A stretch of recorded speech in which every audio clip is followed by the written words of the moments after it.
Who doesn't love a USA-made auto? Well, a while back, Gerber released the Propel S30V USA-made auto G10 Tanto blade. Is a great kind of tactical law enforcement, military feeling folder. And for that application, it rocks. But for me, I was like, man, if they could come up with some extra options, give it a drop point for EDC carry, that would be amazing. Well, Gerber has done just that with the Empower. Hey folks, welcome to the channel. Welcome to another episode here at Gideon's Tactical. Gerber has now made a more EDC friendly version basically of the Propel. It feels very much the same, has very similar lines and dimensions and performance, but now they have aluminum handle scales and drop point blade. So super excited for that. It got some cool different texture inlays, color combinations, and it's just better for somebody who just wants to carry an auto knife more for around town EDC, not necessarily on the range or out on deployment. So we're going to put both these blades head to head, run them up against each other just so you can see their options, their capabilities, so you can decide at the end of the day whether or not a more tactical knife or more EDC friendly knife is going to be the right blade to be riding in your pocket. So let's go ahead, jump to it, and see what these knives can do. All right, we got our tactical gray S-Beaner from Night Eyes. Love those things, and we're going to use that as just kind of a staging ground for our Gerber over here. Propel downrange tends to want to be all goofy with its pocket clip. I'll just use that, kind of prop it up so you can see it a little bit better. And then here we are with the Empower. Now there's lots of different options out there in handle combinations, colors, that type of thing, finishes. This is, I believe, what they call like their armor color. Or gray, and then armor traction or armor pattern on there on one side, nothing on the other. Very cool. Looks all scratched up, beat up. It's pretty sweet. So aluminum handles on this guy, which is different than on its brother G10 with steel liners. These are just two pieces of aluminum. You can even see the seam right in there that they've just then bolted together, which is interesting. Very similar profile. The difference would be that this guy is not going to have a glass breaker, again, lending itself to be more EDC friendly. And this guy does have that stainless steel backer and that glass breaker into the lanyard hole. So this one does have like a recessed lanyard hole, which is super cool, right back there. And then you just feed it through on the other side there, so you can see that. So differences, but you can tell that this is more EDC, you know, around town focused. Again, this guy being more tactical, law enforcement, military focused down here, the Propel downrange. So really nice, 5 inches overall. You're looking at about ½ an inch. It's like 4.8 on the thickness overall. Contoured well. Really like that aspect. And it's going to be a little bit lighter, this guy, because it doesn't have the steel liners matching with the G10. So this guy's going to be 4.6 ounces. This guy's 5.1 ounces. So something to consider there. But no sharp spots whatsoever. Good transitions. Really ergonomic in the hand. I wear large size gloves, as you guys know. Fills my hand out well. That pocket clip's not going to get in the way or anything. And they actually, you know, it's slick. Don't get me wrong. If you need tactical and heavy traction, go with the Propel. I mean, that's easy. It's a heavy duty G10. But you can tell it's kind of blocky, more tactical. This one is definitely more rounded, so if you're looking for more ergonomics and, you know, comfortability. But they've still done a good job giving us good jimping back here along the mild ramp. They give you a little bit in this cut in, a little bit back here, and it really actually works well. It doesn't cause any sharp pain, but you definitely have a feeling of control over the blade. The flaring bell out here really keeps me locked in. I'm not as concerned about sliding up and hurting myself or anything like that. Again, not as heavy traction as on the G10 Tanto version, but great for EDC use. Now the Empower is going to have, from everything I can tell, the exact same system that the Propel is using. Now we have a really nice pronounced button there for the auto actuation, which I really like. And then we have that safety feature, red is dead, and it's ready to be deployed. You hit that guy, boom, snaps right open, jerks it, locks into place with that really nice thick plunge lock there. You depress it and you're good to go. Now the cool thing is you can lock it once it's deployed, and I cannot depress that button. So it's by no means a fixed blade, but I can't accidentally disengage that button if I was really prying down hard and my finger accidentally hit that and you were concerned about that in some way. Man, this tactical S-Beaner is letting me down. There we go. But yeah, that's a cool feature. I like that. And the same is on the Propel downrange. So the Empower and the Propel will have that kind of little extra bonus. I like it. It's pretty cool that you can't accidentally disengage the lock. Very solid. You have just minor, I just barely just feel it kind of clicking side to side.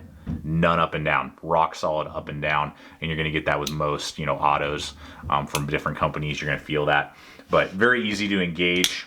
I usually will rock it with the safety off. I'm not worried about it, though the plunge button or the auto feature is more protruding than some other ones that are out there on the market. And then obviously you close it up, push it down, can't deploy it, snap it back, boom, you're ready to go. But great, super sharp, snappy deployment. I like that. Got a really good, whoa, snap that sucker too much. There we go. I was kind of moving the handle when I was doing that. So that is something with autos in general to note, is that when you hit it, they can be so fast that if you don't remove your finger from the button, your finger is so slow that it'll actually not, you know, it can disengage and not completely catch. That's a user error. That's not a knife error. I've had that with my Kershaws, with my Gerbers, many different autos. You just got to think about that and really get your finger off of that once you hit it. Boom, get ready to go, so that it doesn't bounce back and then not engage fully because you're holding down the locking mechanism and it's not able to snap into place. So if you're new to autos, something to note. But good stop bar back there, and really good. Zero complaints with that. Good centering, maybe a micron off to the right, but if it is, I can't tell, and it's not rubbing. And I've been firing this thing constantly because it's a freaking auto, and it's fun to fire an auto. Oh yeah, final, you can close this up one-handed. It's a little tricky, but you can do it. So I open it up, then I depress, and I can do that. It's way easier, you know, to open it up, use it. It's time to close it up. Just do it two-handed. That's something to consider. But yeah, you can close it one-handed. Same with the Propel downrange. All right, pocket clip is exactly the same on the Propel. You have a little bit of flex there, a little bit of give. So it's not going to completely destroy your pocket, but does give you some good retention against the body, which is aluminum. The aluminum, obviously, without the traction on this side, is going to not thrash your pocket at all. Again, EDC friendly. You're not going to wear out your pocket doing this. You do have a pretty high ride. I would have liked to have this up to like here. That would have just been nice, again, helping with the EDC feel of it. It's in the same position that it is on its brother, the Propel. So it's a high ride. That is a downside. It gives you plenty to purchase and pull out rather quickly, but it's a trade-off. You know, just if they had brought this up another half an inch and mounted it, would have been great.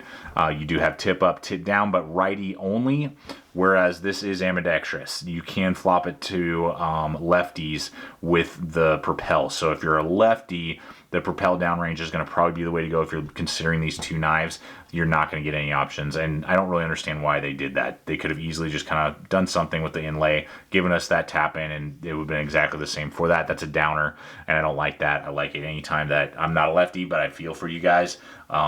You know, it's nice when a company will give you that option to swap it. This guy will not. Okay, saving the business end. Action Jackson time. So what we're looking at here is what I really hope. I want a Propel downrange as well with this exact same blade shape. I don't see any reason why they couldn't do that. I think it would be awesome. What we're looking at here is S30V steel. I may have alluded to that earlier. I don't know how many takes I've done here. S30V, USA made. Can't complain at all with that. Gerber does a great job with their S30V. It holds a great edge. It's easy to sharpen in the field. They put really good relief edges on their blades. I love that. Gerber's been doing that with their US products. Their US products have, majority of them in recent years have really been standing out to me, and this is no exception. Really awesome. Love that. Great relief edge into that spear point dagger kind of feel, because we have a flat grind here, saber grind, and then we have another giant swedge transition right here for stabbing, penetrating. It could absolutely do that. It is designed more as, you know, a utility knife, or sorry, an EDC utility knife, but this blade shape would lend itself to be a great tactical blade, I believe, as well. Now the Tanto is stronger, and we'll look at the blades here in just a moment, but we have a cutting edge because of this pretty large ricasso right here. We have a cutting edge that is 3.25, but an actual blade length from handle to tip of 3.5. They are exactly the same. You can just see that when I line it up. Overall blade length is 3.5. Cutting edge on the Empower is going to be 3.25. I don't really know why they did that. Just something to consider. But both saber grinds, obviously the Tanto more tactical, stronger, less precise tip, as you can see there.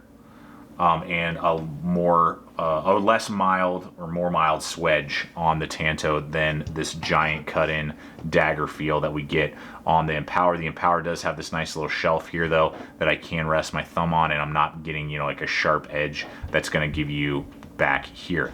Definitely a more precision tip, and really is a great slicer. I mean, it's a saber grind, and it's a half saber, meaning that it doesn't go up all the way, you know, or a full flat. So there are blades out there, you know, that could slice technically better, but for an auto, for this kind of feel, this design, they did a great job. 0.11 on the blade thickness. It's a great blade, and with that pretty good belly, it's not like massive belly, but you know, you got a good belly, relief edge, all the things I've been talking about. You're getting good edge retention, you're getting rust resistance, you're getting great blade geometry for all of your average tasks you would want this Empower to do, particularly if you're carrying it more in an EDC role. Now we'll hit price with you guys here. Now we'll have links in the description below over to Blade HQ and Amazon.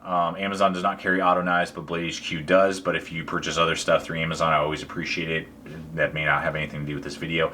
Blade HQ though is my, you know, I love buying my autos through Blade HQ. I've bought several through them, and just buying my blades in general is a great location. Not only are you helping the channel when you buy with the links that we'll have below for this Empower and for the Propel, but also it just helps us out, you know, and you're going to get, I believe, a great website. They have a great return policy. They have great customer service. They're fast with their shipping, and they usually have really good prices on the majority of their blades, and they carry autos, which is a major benefit. Now it's kind of interesting to me because these are basically the same knife, just different like handle scales, basically, from what I can tell, and different blade shapes, but same steel, same, you know, auto mechanism, same pocket clips. What we're looking at is $125 for the Empower. We're looking at $160 for the Propel downrange. I don't know why. Maybe because it's G10 and then the stainless steel liners and some of the other things in there, but you're going to pay, you know, about what would that be? Like $30 to $40 more, $30 to $35 more for the Propel downrange than you will for the Empower. So unless you are really looking for that tactical blade, you're looking for a Gerber auto, USA made, you like with the designs, I would go with the Empower. It's cheaper, you're getting basically the same knife. So unless you are needing that really hard G10 stainless steel liners and you need that Tanto blade shape for the tasks that you're requiring your knife to do, the Empower just makes sense because it's going to be a little bit cheaper and very competitive for what else is out there on the market. Auto, aluminum handles, really good fit and finish, great deployment, and S30V steel. Gerber has a phenomenal warranty. You are going to be hard pressed to find a USA made S30V auto around this price point of $125. It's pretty tricky to do that. So Gerber did send this knife over to me so that I could test it out, show you what it can do, what it can't do, so you can decide, that you can see what's going on with this knife, positives, negatives, application points, and decide, is this the right auto for you? Or you can go, no, the Propel is the right auto for me. Or no, I actually need a completely different auto. Neither of these Gerbers work. So that's why we do these videos. That's why we do this content. And because of that, we're able to give you guys videos just like this to help you always make the right decision. I never, ever want you guys to go out there, buy a knife and go, or buy a piece of gear and go, wow, that was not what I needed, not what I was looking for. I want to give you these videos so you have the right data points, so you know whether or not it is going to fit the right system for you, and it's going to be something that's reliable for you or not. Yeah, buddy. Just can't get enough of this knife. Super ultra cool. The Empower is epic, and really don't have any complaints. Just feeling it for you lefties. Would love to have seen the tap-ins for the pocket to be rotated. Other than that, for me being a righty, I have zero complaints with this knife. It rocks for the price point, for the features, for the capability. It's a great auto to put into the collection, and with Gerber's lifetime warranty, USA made, S30V. I mean, I can go on and on. You guys have seen it all in the video. Love it for EDC carry without having any love loss for the original Propel and what that offers on a more heavy duty, high traction, harder use. Not that the Empower is a weak knife, but just the layout that we've talked about today being more for the harder use, utilitarian, law enforcement, military focused blade. The Propel has still got it going on. So thank you folks for coming over today. I really hope you've enjoyed this video. It's been fun, it's been entertaining, and you've learned a little bit about the Gerber Auto series in this Empower and the Propel and which one's going to be the right choice for you. Again, thanks for using those hyperlinks that we always offer to you guys. This is, you know, a crowd-funded channel. You guys help so much. Without your guys' support, the channel we'd be reviewing, you know, next to nothing. So I just want to thank you guys for your continued support in all the different ways. Please subscribe if you're not a current subscriber. We're throwing up videos like this every single week, and I want to invite you to the GT family. You current subscribers rock. Thank you so much. Make sure you've hit that bell icon so the videos show up in the news feed, and come back and just check back week in, week out. We're throwing up 2 to 4 videos every single week. Check us out on Instagram, Facebook. It's great ways to see what's up and coming, projects I'm working on, or different ways to communicate with me, see what's going on. And finally, guys, always remember, stay equipped, stay prepared. We'll see you out there.